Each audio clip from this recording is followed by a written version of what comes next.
లోక్సభ ఎన్నికల వేళ సంభాజీనగర్లో ఈవీఎంలను తారుమారు చేసేందుకు 2.5 కోట్లు డిమాండ్ చేసిన ఆర్మీ జవాన్ను పోలీసులు అరెస్ట్ చేశారు.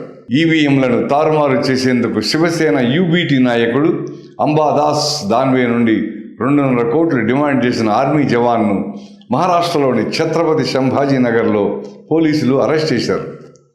మారుతి ధన్వే అనే వ్యక్తి సైన్యంలో పనిచేస్తున్నాడు. ఇటీవల అతడు పూణేలో మహారాష్ట్ర శాసన మండలిలో ప్రతిపక్ష నేత శివసేన యూబీటీ నాయకుడు అంబాదాస్ ధన్వేను కలిశాడు.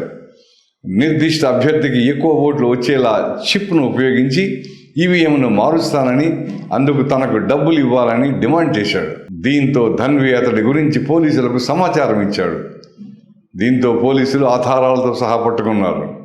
నిందితుడికి భారీ మొత్తంలో అప్పులు ఉన్నాయి.